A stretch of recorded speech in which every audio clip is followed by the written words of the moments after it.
এবার আপনাদের সামনে তুলে ধরবো দেব হিরণের তরজা।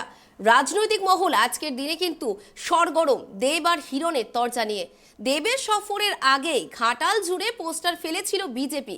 প্রথমে ঘাটালে দাঁড়িয়ে বিজেপির বিধায়ক হিরণ চট্টোপাধ্যায় মন্তব্য করেছিলেন, আক্রমণ করেছিলেন দেবকে। ঠিক তারপরেই পোস্টার, তাতেই লেখা হিরণের খোঁচায় নাকি মালদ্বীপ থেকে ঘাটালে আসছেন সাংসদ দেব। ঘাটালে পা রেখে স্বাভাবিকভাবেই সাংবাদিকদের প্রশ্নের মুখোমুখি হন তিনি। দেব এলেন, আমি রাজনীতি করতে পারি না। দেব যেটাই এসে বলেন সাংবাদিকদের কাছে, দেব তিনি চলচ্চিত্র জগতের পাশাপাশি রাজনৈতিক মহলে ততটাই স্বাভাবিক। তিনি বলেন, হিরণ হয়তো রাজনীতি করতে পারে, আমি এরকম ভাবে রাজনীতি করি না। আমার কাছে কিন্তু রাজনীতি মানে মানুষের মন জয় করা।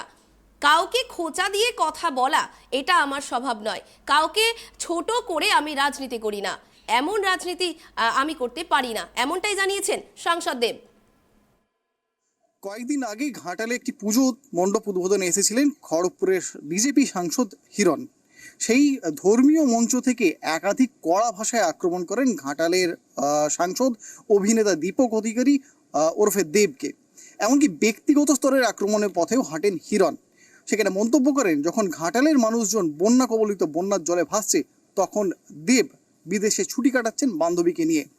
এরপরে নড়ে চড়ে বসে গোটা রাজনৈতিক মহল। সাংসদ হিসাবে আমি প্রত্যেক মাসে মাইনে নেব।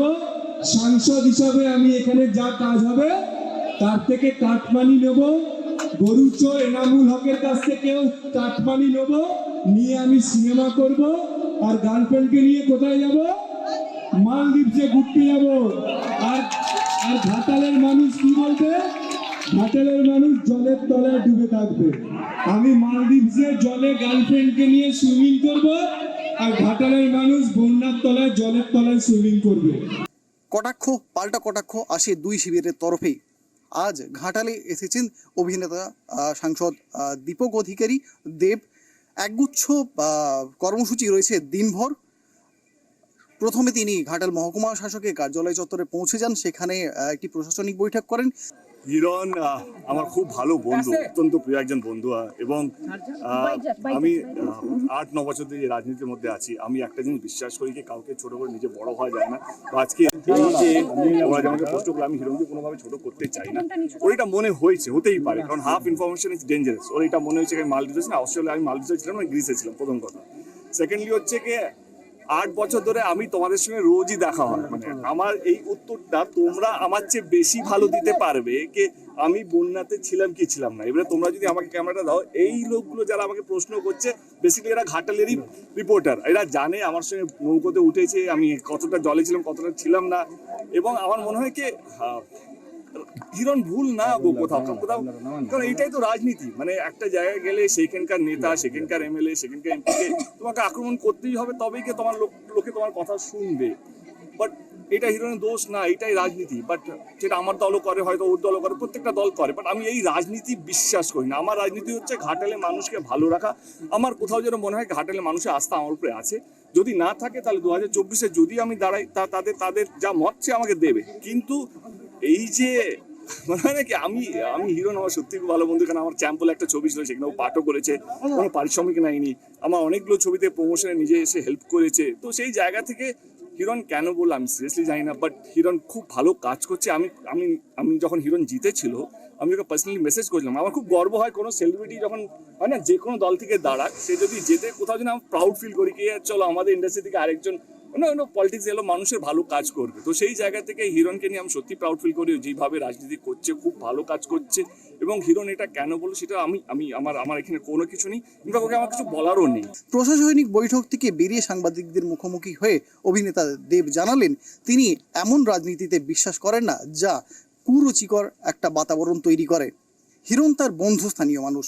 তিনি হয়তো ব্যক্তিগত স্তরে এই ধরনের কথাবার্তা বলতে পারেন বা ব্যক্তিগত ভাবাবেগটিকে কথা বলতে পারেন, কিন্তু তার সাথে তার সম্পর্ক যথেষ্টই বন্ধুত্বপূর্ণ।